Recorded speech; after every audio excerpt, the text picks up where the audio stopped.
pretty sweet. Like you just grind all summer, and then now it's really pretty. It's quiet. There's, minimal people. And then a cool thing is that a group of us are settling down, but making the seasonal thing to be able to live here year round. And hey everybody, welcome to the Type 2 Fun podcast. Today I have Trey on. Trey works for All Outdoors California Whitewater Rafting, and he's been doing this for 10 years now. He in this episode, we're going to talk about how he transitioned to the seasonal job, where he went out here, worked this for the summers, to doing this full time.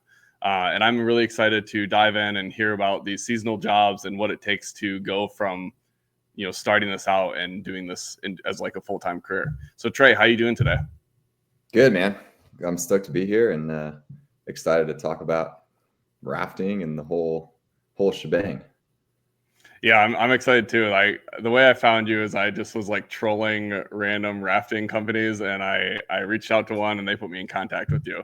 And the way that the idea came to mind is my wife and I have done whitewater rafting, and it was like a blast. But half the fun was talking to the raft guide, because these people, quote unquote, they typically just do this for the summer, and then they uproot their lives and go back home, or go get a ski bum job. And it seems like they hop back and forth between these seasonal roles. And I just thought that was super fascinating, because they kind of build out this little community that they come back to every summer if they keep doing this. Absolutely. So yeah, I'm excited to dive into it.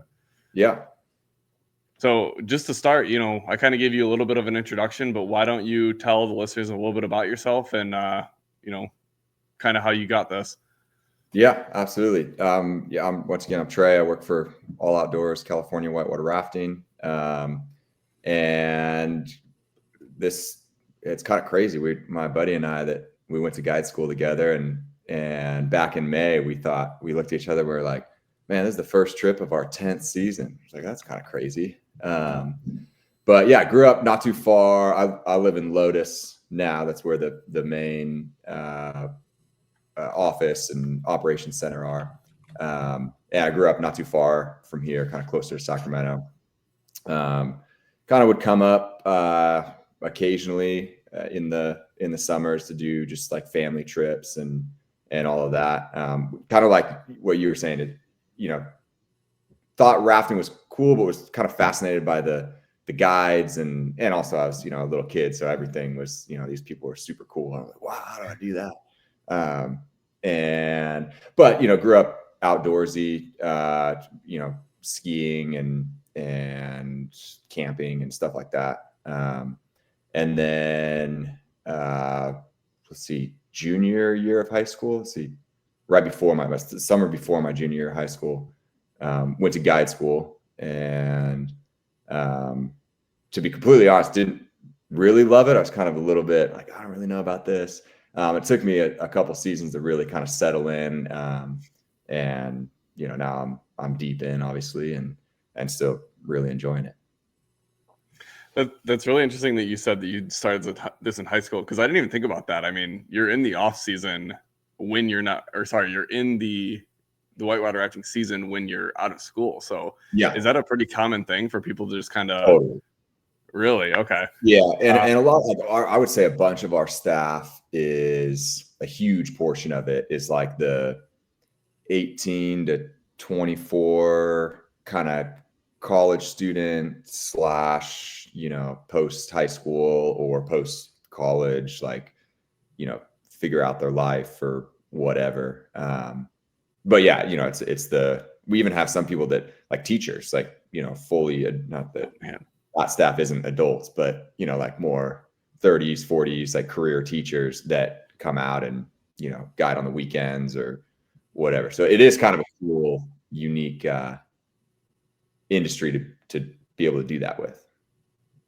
Yeah, I didn't even think about some of that. I mean, yeah, teachers, schools, I guess everything that revolves around school is kind of seasonal. Exactly. Yeah. Well, and that's our season. Our season runs from, we'll have our first trips in April, and our last trips like towards the end of October. The bulk of it is like Memorial Day to Labor Day, kind of following the school schedule. Okay.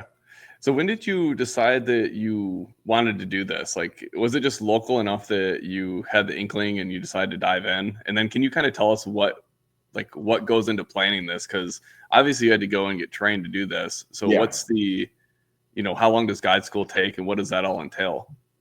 Yeah. So it's kind of so my dad was kind of the one that was getting me into this. And he was a big time whitewater kayaker. He rafted growing up and all of that. But going to guide school is kind of its own little thing, in the sense that, like, you go to it, but you're kind of working out the kinks of, like, do I actually like this? Am I a good fit for the company? Yada, yada. And then after guide school is when you kind of make the decision, like, yeah, I want to continue training and going down this path, or, maybe later, but not this year, kind of thing. So guide school is about a week. It teaches you, like, everything you should know, but you don't really walk away, fully ready to take some guests down the river safely. There's a lot of kind of like, I don't know, you talk about something in a classroom for a while, and then it's like, oh yeah, on paper I understand this, but then you get out there and it's like, oh, this is a little bit different. And so guide school is a week, just like, kind of a cross between, I don't know, it's like outdoor ed camp when you're in junior high or something, where it's, yeah, you're learning stuff, but it's also a super fun time. You're meeting people. It's like, wow, this is awesome. And then afterwards you train for, it depends how long, but, several weeks afterwards. And that's when you get a little bit more of the commercial aspect, doing observation trips. And it's a little bit more professionally oriented. Because we get a lot of guide schoolers that, don't want to work. They want to do it privately, or they just thought it was cool and they want to learn some skills or whatever. And then people that want to make a career, or just, several seasons out of it.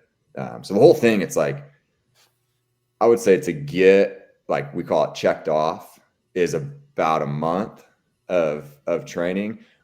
But it seems like, and I'm sure other people would tell you this too, it's kind of a lifelong, always learning something. Once you figure out, like, okay, I'm pretty comfortable on, a class 3 section of river, which is kind of the entry level, like, bring your family, bring your grandparents, have a great time type of rapids. You get comfortable on that, and it's like, okay, yeah, I'm feeling good. And that's like, boom, let's bump it up to class 4. And then you're like, oh man, back down at the bottom of the totem pole. Everything's new. I suck at this. Like, this is kind of demoralizing. And then you kind of get better at that. And then it's like, oh, you're going to start working multi-day trips. So it always kind of, there's always something that's challenging and that you can get better on and improve on. So that's honestly one of the coolest parts of this industry, and I would say the company in itself. Yeah, and I would have to imagine that we'll get into it later in the episode where we talk about how you've probably peaked out at the level 5 stuff, but now you're doing a lot of solo stuff, or still trying to grow with a kayak versus a raft. Yeah, so definitely excited to get into that. Yeah. So you mentioned that you finished the guide school and then you go and you kind of get this, like, glimpse of this, commercial life. It gets very more, business oriented. You're kind of working for somebody. But then from my perspective, you make friends with all these people that are living locally with you, or doing this locally. And you kind of have your own little, like, fraternity, for lack of a better words, that you get to just, like, bro down with. I mean, is that how it started? Did you just, like, dive headfirst into that and start meeting these people, or were you still living at home when you did this? Because so I was a little bit different. I would say I had a buddy that I met in guide school, and we were the same kind of thing, like 17, 18, still in high school, still living at home with our parents. Like, basically we're told, like, yeah, you can do this, but you better, like, no one can know you're 17 or 18. Like, you got to be professional. You got to step it up. You got to focus. You got to be an adult, and we're just like, oh, okay, yeah. So I wasn't the best case study, because I did my first, I would say, like, my first 2 seasons, I definitely didn't work full time. And I would kind of more of like a weekend kind of guy. just especially because, you know, like you're in high school and here's a bunch of like college age people that are just like partying by the river. It's, you know, it doesn't go over. But I would say my third season is when I started, well, second season, I started to get closer with people. And then third season was like a lot more full-time, you know, make stronger friendships, you know, communicate with them in the off season.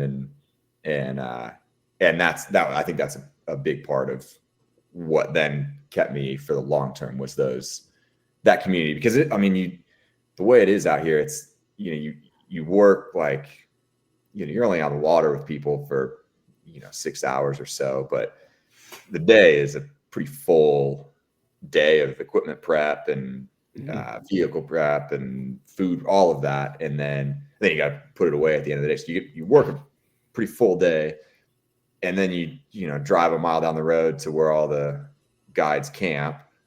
And then you hang out with the same people you were just working with. So there's not really a break. So you either get really close to people or you really can't stand people. But ultimately you get pretty tight with people, especially in the sense that, like, when you're training, you're having successes with each other. You're getting excited for the other guy when they're kind of progressing. They work their first trip. You're like, oh man, like, you know, John, how was it? Like, tomorrow's the day. And then you have that turn to be out there, and you're, you know, super puckered. And then as you know, as it continues on, the more and more trips you work, you're relying on those same people to bail you out, or they're relying on you to bail you out, or you're working so closely together and you're depending on each other. It generally cultivates some pretty special relationships with one another. And I think that you guys are one of the, like, you're a dam fed, you know, rafting. And for people who don't know this, I thought this was super cool and I learned it, but yeah, you have all the snow that melts from the mountains and it's all dam controlled. I'm going to butcher this in some way, but you get the dam schedule as like the raft company. And every so often they release water from it. And then you can look back upstream and pretty much see the water coming. And that's how you schedule your, you know, your families to go down the river with you. So you have like a pretty consistent year. Obviously, if you have, you know, more snowfall or it melting faster, you might get more water than less. But this is all to say that, like, you guys are not the only company on this river. So I have to imagine that when you're going back to the campsite, or you said you stay at campsites, is that accurate, or is that just some people?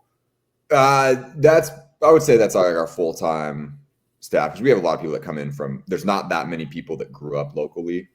Okay. And so, so everyone, but we're the only, each company has kind of their own, like, home base. Most people have camping at their base. Yeah, exactly. But, you know, it's a pretty small little zone here. So there'll probably be like 15 to 20 companies that are on the South Fork here, where most companies have their bases. And like the town of Coloma, or Lotus, if you will, is like a gas station, a bar, a deli, and like a pizza shop. You know, it's pretty mellow. So, you know, the weekends and all that, everyone's going out to the bar, or there'll be live music at one of the restaurants or something. So there's a lot of mixing it up, and you know, occasionally it'll be like, oh, you know, so-and-so company party tomorrow night. Oh, that's a crazy one. Like, everyone's going, or, you know, that sort of thing. And so it is, especially on the South Fork here. I think it's one of the most commercially rafted rivers in the U.S. So there's a ton of people that are out here. It kind of disperses, but I was in a fraternity in college, and I'm getting, like, you know, fraternity vibes with everything that you're explaining. You know, are you going to that party? It's like, theirs are kind of lame. Or you going to that one? Oh yeah, it's a rager.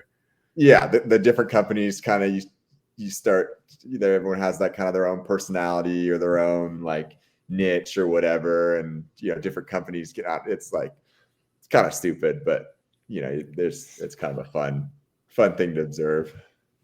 That's really cool. That makes me smile. What was I going to ask? I was going to say, Oh yeah, so if we go back to the sleeping situation, I mean, are you guys in cabins or like legit tents? I mean, like what is the range of Yeah. like commodities that people are staying in? It kind of depends, and I can't really speak for other outfitters. It kind of varies depending on the size of the outfitter. We have, depending on where we are. So you mentioned the dam released schedule. So we run 10 rivers in California, but of those 10, most of the rivers, which is there's no dam. So we only have 3 that are dam released, and at each of those outposts, if you will, or bases, we have guide accommodations and equipment storage and all that. And so I would say at the low end, like the entry level, if you will, like on the South Fork Class 3 zone, is kind of like an open air shared communal living space, kind of like a deck sort of thing with stoves and refrigerators and sink and stuff. And that's hooked up right next to the public campground here locally in town. And so kind of showers, bathrooms, but like I would say it's like glorified car camping. So what a lot of guides will do is we have a bunch of tent platforms that people will throw up a tent and kind of have their little 10 by 10 zone.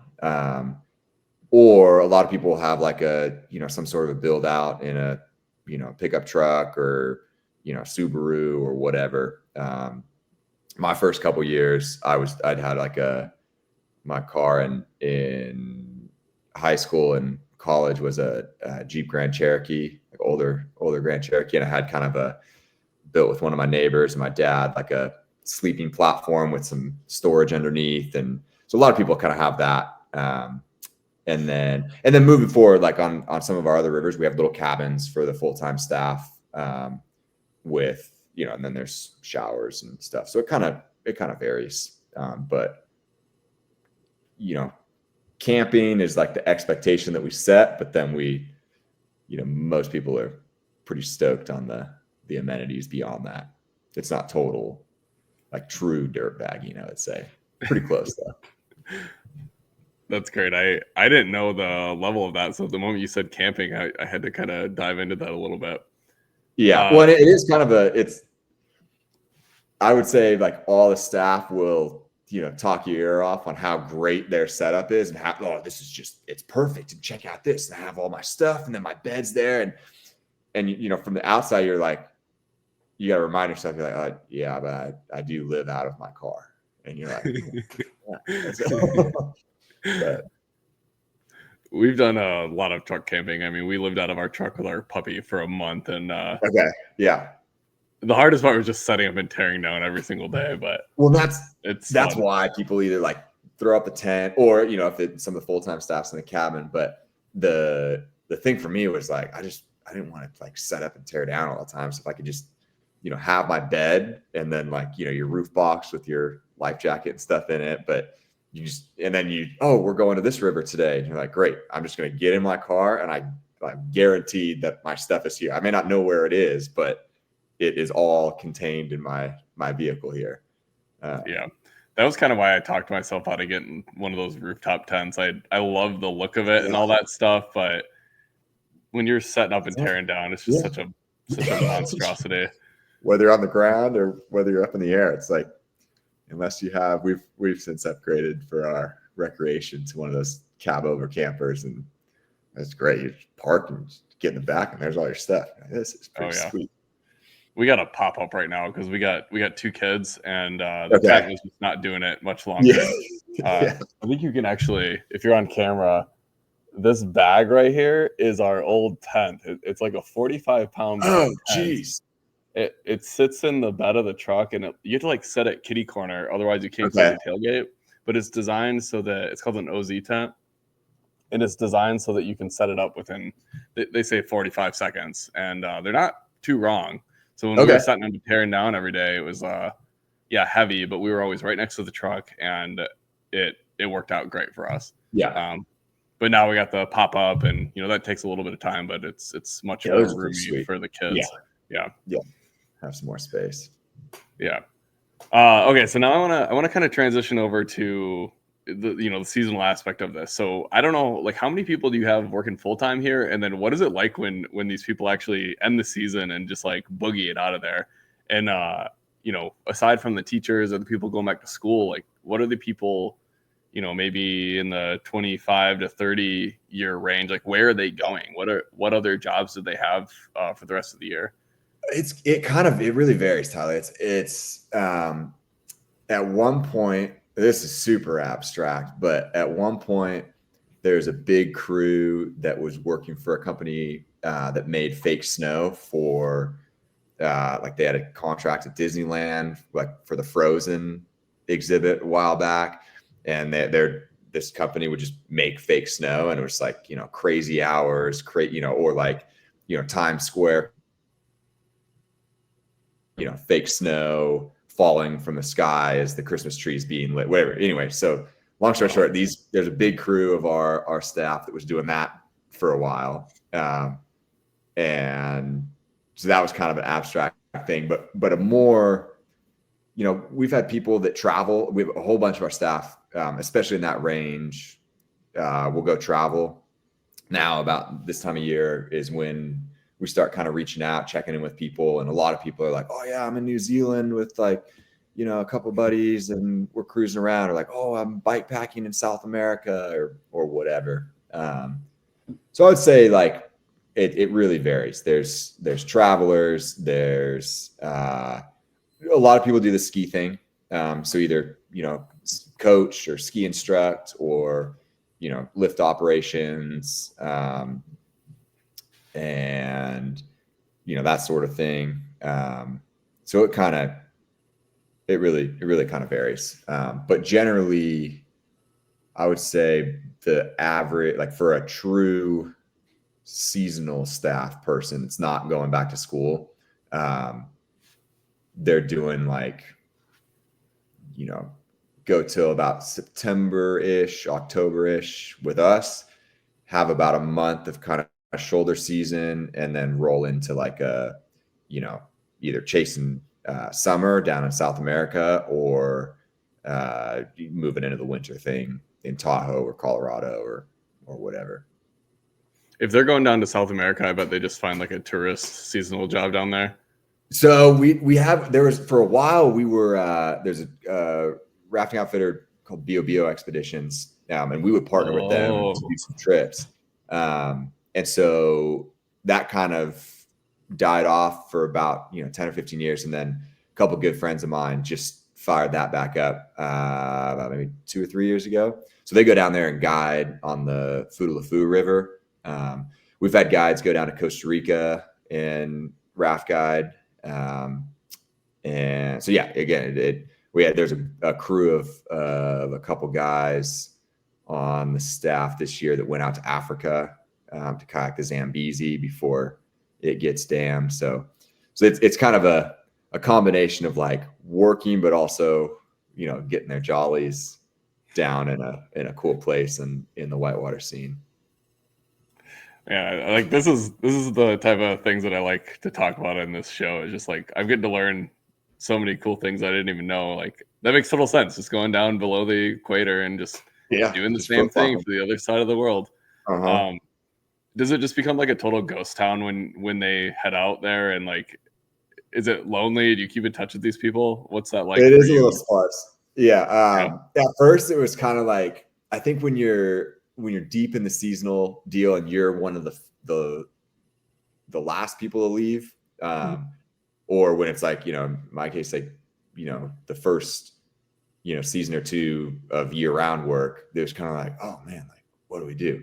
Now it's kind of like, oh no, this is pretty sweet. Like you just grind all summer, and then now it's really pretty. It's quiet. There's, minimal people. And then a cool thing is that there's starting to be a group of us that are kind of settling down, so to speak, around here. And I mean, I'm sure we'll get into it later on, but making the seasonal thing a little bit more year round, sustainable kind of thing to be able to live here year round. And so that makes it cool too. When there's no one around, it's kind of like, all right, well, it's a beautiful place to live, but there's no one around to do things with. And now it's fun that we have there's probably like, 5 or 6 of us that are around and either working full time for All Outdoors year round or just, doing something else, but in the area. Very cool. Yeah. So from here, like I'm kind of curious what you're doing on the off season, but I also want to hear about your progression to getting to this full time. Yeah, I'm sure you're doing like a lot of like private stuff or a lot of personal stuff. I don't know. Maybe you could just kind of ramble on all that for a little bit. Yeah. Well, so for a while, like I said, it was doing the school thing. So I'd come up for the season and then go back down to Southern California and go to school. And while I was in Southern California, I got linked up through one of my professors, crazy enough, that had her daughter part on a ski shop and she was looking for help, and one thing led to another. So I started working at that. And that was sweet. To kind of get the ski industry. And so that was kind of my thing. I was coming up here during the summer and then going to school and working at the ski shop in the off season, in the winter time. And then I graduated in 2020, May of 2020. And I was like, all right, well, everything I know, like my only 2 jobs that I've ever had and that I thought were like going to be kind of my next couple of years are shut down and closed. So I'm like, all right, well, oh man. And so it ended up being kind of a cool spring because that's when a couple of us got into kayaking. We never really wanted to kayak before because it was like you get a day off from rafting. You're like, no, I don't want to go back out there. I just want to like go for a hike or like, do laundry and sleep all day or whatever. And when the rafting is closed, you're like, all right, let's learn how to kayak. So that ended up being pretty cool. And then I did end up going down to Southern California to work at the shop for one more season after it would have been 2020, 2021 winter. Just because kind of more of like, I don't really know what I want to do in life. I think I want to go down the, outdoor recreation, small business kind of thing. I studied business in college, but didn't really know what that looked like. And so I was like, well, both of these are going pretty well. I'm having fun with both, and I'll just kind of stick with whatever one I have an opportunity to grow with more. And it was about February of 2021. You guys at All Outdoors called me up and said, hey, we want to talk to you about, coming on year round. I'm very careful with like year round versus full time, because in off season, we are definitely not working full time. But then in the main season, it's like, game on, like more than full time, So anyway, I talked to a bunch of people about it, kind of, weighed it out. And by that time I was like, I really enjoyed Southern California. But I was excited to move and live back up in the northern, more northern part, and visit Southern California rather than vice versa. So started doing that. And at first I was doing office work, which was kind of a unique thing that summer. It was way less guiding, and I was working full time in the office, like taking reservations and kind of just getting exposed to that side of the business and the company. And because originally the opportunity was, hey, come in and, start moving into a front end facing role. And I think it was about September. I was like, hey, I got to be honest with you guys. This is really not it. I'm like, I'm sorry, but I don't keep doing it if I really need to, but I really would rather be in the operations side of things. Yeah, like no worries. Like, we're not really quite sure what we're going to do with you, but we'll figure it out. And so then kind of moved into that role. And I've been doing that, ever since. So a couple years now. More so taking over like I said, those 3 dam release rivers. Each one has a base, and so I'm kind of involved in managing one of those river operations, the middle fork of the American. So that's kind of my transition into that, into like the live up here. Like, okay, I'm gonna figure out how to make a sustainable, a cool lifestyle thing that was fun in college, more of a, career-ish type thing. Somebody asked me this summer, she was like, so what is how's it like to be making a career out of this? And I was like, oh, like, never really thought about the career word, but like, yeah, I guess that's true. That's kind of what I'm doing.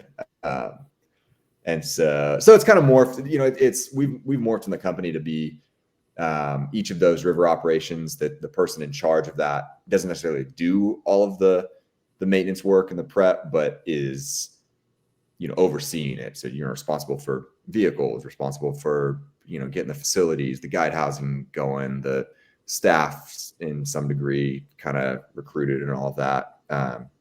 So there's projects in the off season to get ready. And then in 2021, the buddy that I've talked about that went to guide school together with me, he and I started teaching guide school. And so in the off season, I'll kind of work coordinating that, doing interviews and things like that. So kind of a hodgepodge in the off season, but make it work. Definitely a lot more project based, and we'll have deadlines like, hey, you got to make sure get this done. And I don't care if it's really good snow or whatever, like it has to be done. So, manage your time, but do it. So it's pretty relaxed with, some things we got to get done. It almost seems like you're a project manager in the off season, and then in the in the main season, you're just like focusing on the day-to-day operations, getting everybody down the hill and or down the river, and orchestrating everything. Yeah. Go ahead. Well, you're exactly right. Anything that we, as a management staff, want to improve upon for the next year, or whatever it is, it happens now.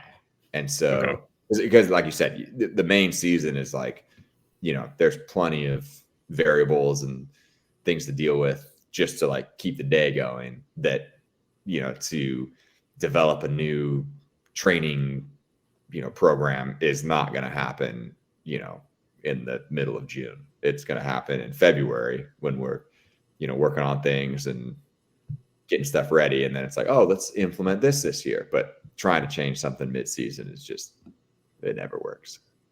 Right.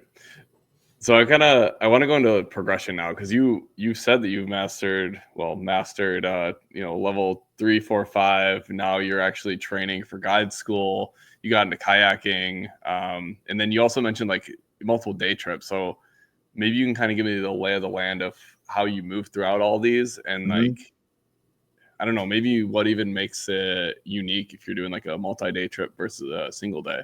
Yeah. So I would say that the starting out on the class 3 is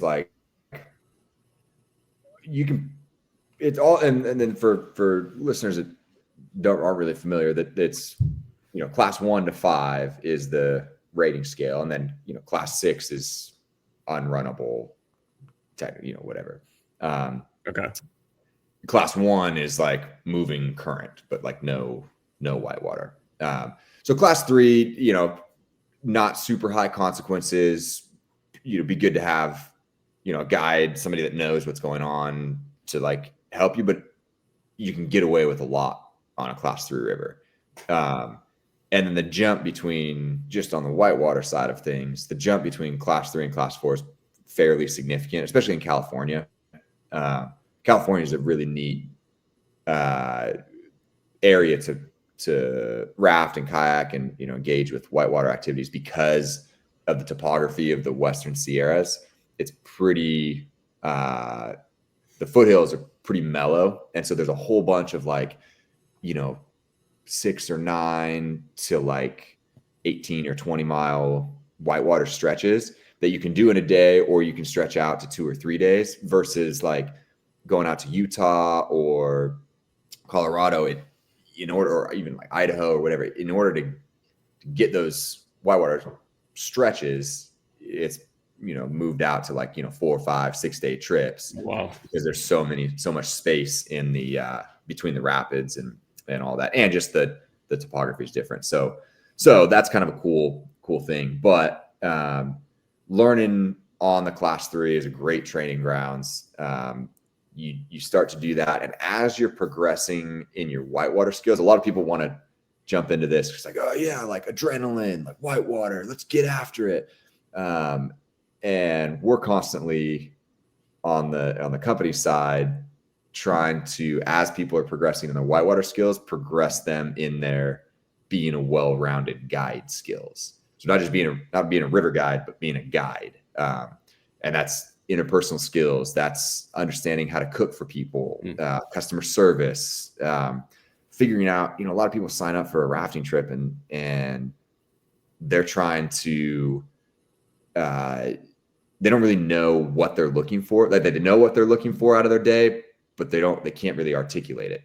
Maybe it's like a family and their, last family trip before the kid goes off to college, or, somebody doesn't really swim very well. And so they're having to, they're a little bit nervous, and you get to be that kind of facilitator in meeting your guests where they're at and helping provide the day that they are looking for, whether that be relationally, whether that be relationally to the environment, whether that be in the relationship to yourself, conquering a fear that they might have, whatever. So as you're growing in your guide skills on the whitewater side of things, you're also being able to connect with people and help them with those challenges in the, Class 4, Class 5, beyond kind of things.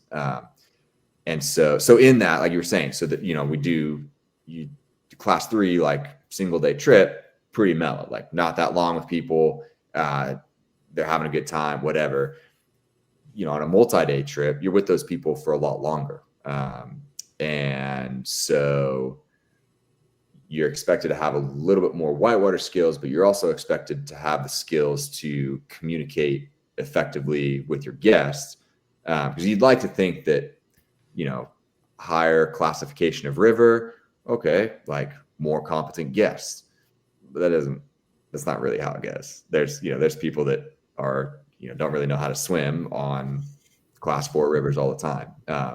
And our job as professional, like industry professionals, is to enable those folks to see a really cool part of the environment and engage with it safely and enjoyably.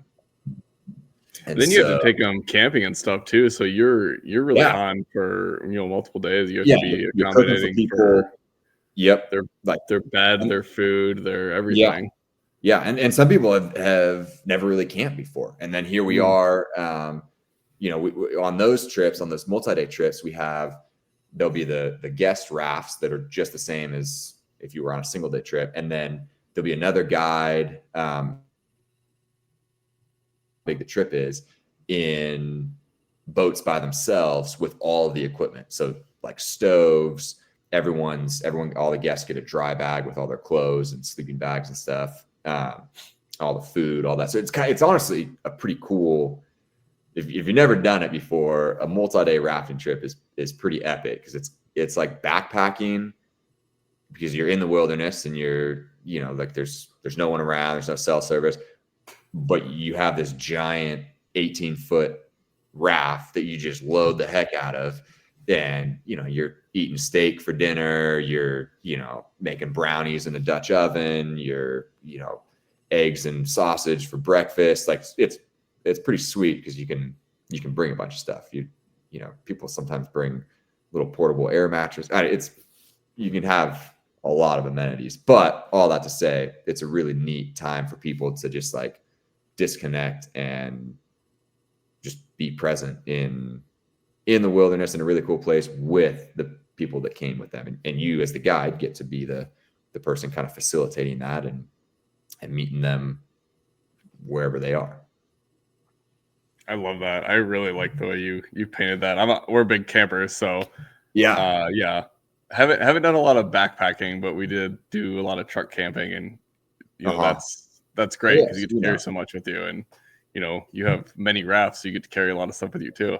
Yeah, and somebody wants to bring their fishing pole, it's like great. Like this river is going to be great fishing because the only way to get to this is like a really sketchy multi-mile hike or in this river. I'm like, oh, okay, this is sweet. Hop out, fish, whatever. So are you doing those multi-day ones on class 5s? Like I would have to imagine you come by a few class 5 rapids in that journey, right? So we don't. That's one of those things that the cool parts of the Western Sierra is there's all these different sections. And so the class 5 section is called the Cherry Creek Run, and it's the upper portion of the Tuolumne River. And the main Tuolumne River is just like a pretty standard technical class 4, bunch of class 4 rapids, 18 miles, great multi-day trip. And then the upper portion of that is the class 5 section. So again, one of the cool things is like, some people that are like more of the adrenaline folks are like, yeah, let's do the class 5. Maybe like 4 people of the group do the class 5, raft down, and then the end of that section is the beginning of what we call the main Tuolumne section, which is the class 4. And so the rest of people's groups will meet them there, and then they'll go on to do a 2 or 3 day rafting trip as well. So there's a lot of options on the menu, if you will, for really wherever people are in recreation.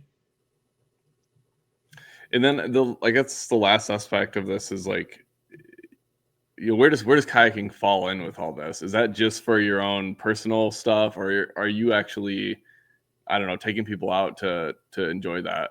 That's a good question. It's just mainly personal. Okay. I would say it's on our multi-day trips, we have inflatable kayaks. For some of the sections, we'll blow those up and guests will jump in those, and they're super fun. But kayaking is more of like our days off kind of thing. A raft, you need, 2 or 3 people at least to successfully get a raft down somewhere. Kayak is just like you grab your kayak, you grab your paddle, you go with your buddies. And so it's kind of like the recreation activity of choice for the whitewater folks. And I would say I'm like a very I'm not a novice kayaker, but I'm like a pretty decent class 4 kayaker. Like decent, like the low end of decent, I'm not as into the kayak scene as some of my other friends. Like one of my buddies I'm meeting up with after this, he just got back from 6 weeks in Chile, just straight kayaking. And we were going to hang out this weekend. He's like, oh, we're going up to Northern California to do some kayaking. So like, there's like the Chargers. And I would say I'm more of I enjoy it, but I like winter activities too. So I end up doing that more than kayaking. And would you say that that's kind of, that's where you continue your progression journey? I mean, do you feel like you've kind of mastered, or you're pretty confident with how you've grown with the rafting portion, or is there still so much improvement that you can do there? Oh, there's still so much. Really? Okay. I mean, I wouldn't necessarily classify myself as a super extroverted, like people person. And so that's been, like a challenge for me my whole time doing this, just like connecting with people and, depending on where the conversation goes, directing that, whatever.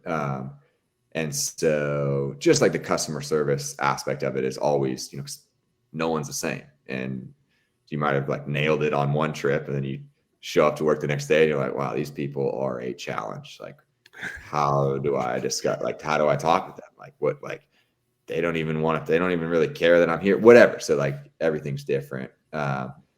And I would just say like the flows are different, the rafting skills, like you would have all the skill in the world, but if you can't communicate with these people that are stoked to be on the river, but have never been here before, have never done the activity, or are nervous or whatever, if you can't really communicate with them and bring the team together, your skill doesn't really mean anything. So that's constant. And I've, like I was saying earlier, moving into more of the year-round kind of operations role, I don't really I raft for fun on the class 5 sections, but I'm not like the guy that's out there every day taking commercial guests rafting on Cherry Creek. And spring high water when I'll go out and do that. But I would say the challenge for me that's beyond rafting has been the kind of like the more the HR type staff development roles. Because just like, yes, like our staff's all different and they're all coming in it from different life experiences, different skills, different personalities, and figuring out like who fits where and like where's that person going to shine the most. Like, well, let's put that person in a place where their strengths are really highlighted and they can be a huge asset to the team. And figuring out all of that has been a really fun challenge, and super rewarding too. Like, because especially the operation that I'm involved with primarily, the staff is like second year to like fourth or fifth year guides, and they're like, I would say 19ish to 24. So I have like the more of the younger portion of the staff. And so not only are they, getting excited about the progression in the guiding scene, but they're just like getting excited about their progression in life. Like that, they're figuring out who they want to be and where they want to go. And, so that's an added element that keeps things interesting and exciting, but also challenging to figure out, where everyone is going to be the happiest and going to be the most successful. When I went, you kind of got to meet all these different personalities, like the different guides. You'd have like the big mouth, some nickname Twinkie, and you'd have like the soft-spoken other guy. Like and I remember that they would call different kind of maneuvers down different falls. So, as you're explaining it, it makes a lot of sense. Your team is only as good as you're able to communicate with them. So even if you might like going down this rapid backwards every single time, if you're finding that your team for the day is not capable of doing that, you might take the easy street just to make sure that they're having a good time and not getting thrown overboard. Exactly. And I would imagine that, when you go with your gang of guides, like you guys are, probably doing a little bit more crazy stuff because you're all in sync and you know how to operate together. But that's like an interesting challenge that once again, I never even thought about when you're getting these families of different age groups and whatnot. Yeah. Well, and reminding yourself, it's like, okay, this really, I've done this for, the last 14 days straight. Like, but this is these 6 people's first time ever experiencing. It's like, that's exciting. And it's not about me. And how can I, provide a really epic experience in the outdoors for these people. And that is, it's really easy to do when it's exciting for you as well. Like, your first couple of years, like, oh, this is great. This is awesome. Like, isn't this awesome? And people are like, yeah.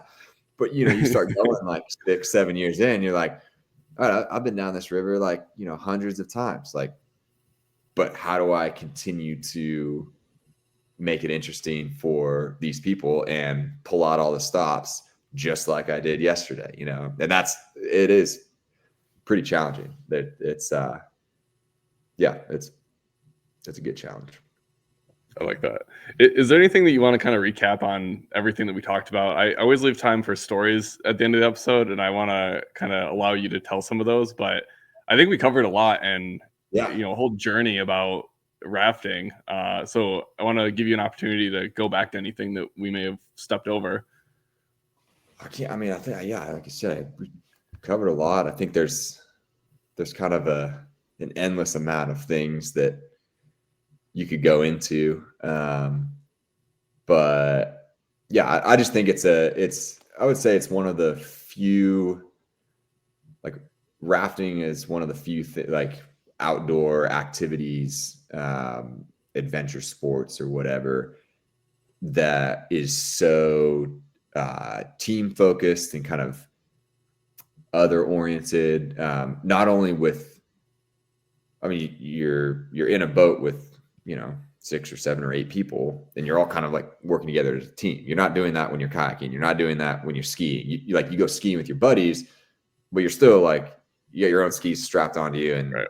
your buddy's got his, and you're going on the mountain, and you're hooting and hollering, but you're kind of doing your own thing. Rafting, if you go upside down, you're all like all 7 of you are in the water, like, fighting each other to get up for air, but then on the guide side of things, it's the same thing. Like it's you're working together as a team out there. You're helping each other out, and it's a neat community to be a part of, because it seems like, especially with my exposure at All Outdoors, those types of other oriented, kind of more selfless type people are attracted to each other, and then you end up just getting along with them and having a really neat, tight community. So when you do go out and have fun, you don't really need to communicate, because you're all kind of in tune with each other, and you're all supporting each other. You're supporting each other at work. You're supporting each other, off water at camp. You're, excited for each other. And then, a lot of people are settling down here to hang out with each other longer term, and I think that there's probably other, communities, ski patrol or whatever, that you really bond with each other. But I think rafting as a whole, the activity, just from the guest perspective and just being a participant, is really team oriented and other oriented. And then the commercial side of it is the same thing. And I think that's a super cool thing that it's really hard to get in other parts of life. I'm trying to think of anything right now, and the only thing that comes to mind is like hunting charters. Like you do a fishing charter, or you go on like a elk trip as a group. But even that, it's like you're not punished together except for the wicked hike you just went on, or if you're fishing, you're drinking more beer than you're worried about anything, because you're just handed the rod when the time's right to strike. So I think that's accurate. And I do love how you just kind of articulated the fact that this carries into your day-to-day and probably these relationships that you're building, because absolutely, all day, the only people that are going to come back for the summer are the people that want to help out nonstop. Yeah. And the rest are going to get the hell out of there and go find something else to do. So I'm sure you get some very kind of sleazy, or not sleazy, but like kind of like kind of sluffy, like, oh yeah, maybe, kind of wishy-washy, like, you can't find them when there's work to be done, or you're kind of questioning, like, something happens to me, like, I think I might be on my own, because little Johnny back there is in his own world. Those types of people don't really last. So you end up looking around, you're like, man, these are really solid people that care about me. I care about them. They have my back. They're going to support me out here. And then you're like, hey, like, I'm having a tough time. Like, who are you going to call? Those people are pretty high on the list. And likewise, it's people are getting married, or, having kids, and like you're all kind of in this like really tight, I don't know, community, because of those experiences that you've had together in the rafting scene. Yeah, you don't have any fair weather friends because you're used to just working together. Really hard to hide. Yeah.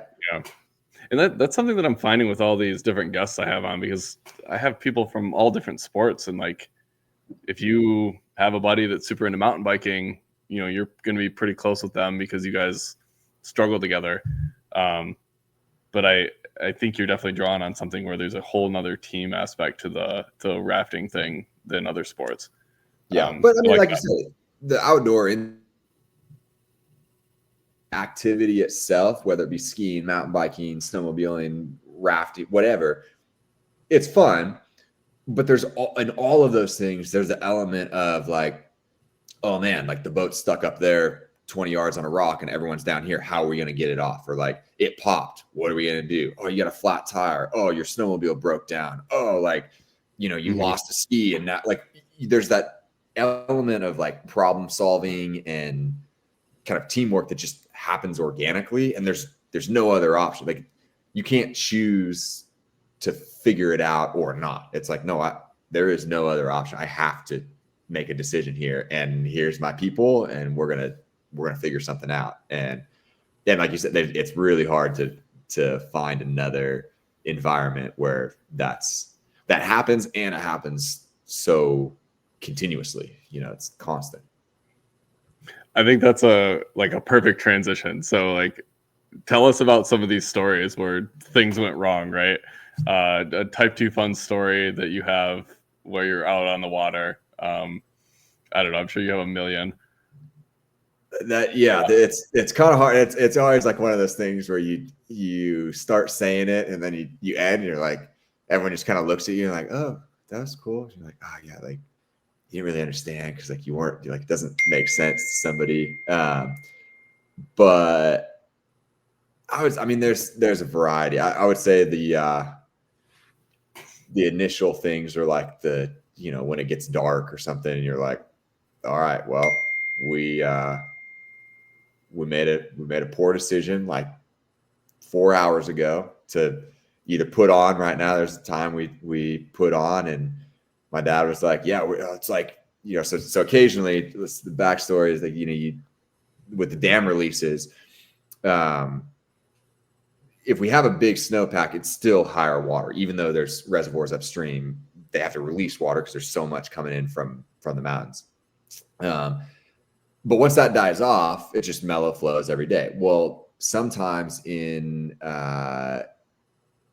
downstream in like warm days like July or August, super hot day, solar and wind power just ripping. Well, then everyone gets off work, they start using their air conditioners, and the sun starts to go down. All of a sudden, they're like, oh, we need more power. So they start generating hydroelectricity with these dams, because all these dams are hydropower. Anyway, long story short, that like they'll have released the normal summer flows during the day, and at 4 p.m. or whatever, they spike it up to like what the flows were in the spring. So, 3 or 4 times what a normal thing, which is like the equivalent of like a powder day on skis. You're like, oh, this is awesome. High water. Anyway, so long story short, we go up there, we borrow a boat, a raft, and we're taking some people that have never been rafting before. Don't really swim, and it's just privately. This is my dad borrowing a boat from the company, and single boat. He and my brother were going to kayak. Horrible, like not safe at all. Like going with the one, there's nothing good about it. But here I am in like junior high, thinking, oh, okay, yeah, whatever. My dad says it's okay. We get down there, like we have some issues on the first rapid. We end up taking some time there, and like a mile or two in, the sun's down and it's like starting to get real dark. Oh man. Anyway, it was all fine, but that kind of thing, I feel like there's plenty of those types of stories where you pull, and then it was like, oh, we can't run this bottom section because it's like pitch black. We have no safety other than the people that are here, and they're not that, they don't really know what's going on. They have no idea that this is a complete disaster of a rafting afternoon or whatever. And so, taking out there, running a mile to, luckily we were kind of close to the end, so we could run down, get the car, drive it back up. And so yeah, several nighttime stories. And I would say, honestly, more of that. I was trying to think when you'd ask me or send me the notes for, just kind of hypothetical topics or whatever a while back. I was thinking like, okay, type 2, like what's going to be, a good story. And I feel like it's not anything in particular, but it's just the general, like I've said before, like the person that you're with trying to pull off a day, like trying to, something goes wrong and you're like, okay, but the show must go on, so to speak. We got to keep doing this. Like this vehicle just broke down, but in an hour and a half, we got 30 people that are going to end their rafting, and they're going to want to hop on the bus and come back up to their car so they can go home. And that bus is dead in the water. So like, we got to pull this off. And you're just like, okay, here we go. Or, so I think the off water, like operation stuff is more of the, kind of bob and weave, problem solve. What do you think, man? I don't know. What if we did this? Oh yeah, let's do that. Let's try that. It doesn't work. And there was a time when I was sitting down there, it was early on, and I didn't know anything. I got my assignment in the morning. They're gonna go down here. You're gonna be the guy that's rowing all the gear. So I'm sitting there. I'm getting excited and get to spend the day by myself, put my gear together. And my buddy comes down and he's like, "How's it going, man?" And I was like, "Oh, it's pretty good. Like I'm just about done." He's like, "Well, good. One of our drivers just put diesel in the bus that takes gasoline, and we're strapped, and so you have to drive the truck out to go pick up something else." And I was like, "Oh, like okay, I've never driven the truck before." He's like, "Oh, it's yeah, that's just what the manager told me, and so that's what you have to do." And I'm like 20 at the time or something, and so I'm walking back up the hill with him, and so like, "Hey man, this truck is manual, right? Manual transmission?" He said, Yeah. You know how to drive that, right? And I was like, "No, actually, I don't." And he's like, "Oh, okay, it's actually not that hard, man. Like, I'll show you. Like, here's what you do, and just like, here's like try these things, and good luck." And I was like, "Okay," and got in it and made it out the canyon drive, whatever. Got to the top, and I was like, "All right, well, here we are," and got in, and then took some people rafting. So I feel like there's a lot of those types of stories that end up just like compiling, and you're like, yeah, you look back at some, you're like, oh yeah, there was a lot of those. Like, yeah, remember that time, and again, it contributes to those relationships with those people and those kinds of problem solving, like bonding type scenarios. I love that. Is it diesel to gas or gas to diesel that actually will seize the engine? If you do one or the other, you can drain it, but if you do the other, then that engine is roasted. Like gas engines don't have any tolerance for diesel, so it ended up being a major problem. And oh my God, I'm glad I don't have to deal with it at that point. And if it happened now, I would have a lot more involvement with dealing with it, but back then, I was like, oh, I guess I have to do this. Okay, like here we go. Awesome. Hey guys, I mean, if you got any enjoyment out of this or learned something, please press that subscribe button. I had a ton of fun talking about this, Trey. Like, I learned a lot. We definitely talked about a lot. Do you have any closing thoughts or shout outs that you want to give before we tie this up? Not really, man. This was super cool. I think it's a kind of a niche activity and industry, and I was stoked to talk about it and hopefully get the word out there. That no one ever comes and is like, "Man, that was a horrible time." Everyone's stoked and trying to get more people to experience river canyons and just the another way to be outside and enjoy other people in a cool environment was super cool. So thanks for having me on, man. This was sweet. Absolutely. And I'll plug, All Outdoor California. I'll put all that in the show notes. I don't know if you have a social page or anything, but I'll put all that in the show notes if you guys want to check it out. Thank you so much for coming on. Thank you for listening to the Type 2 Fun podcast. If you enjoyed this episode, please give us a follow and feel free to reach out to say hello, give feedback, or share your Type 2 Fun story.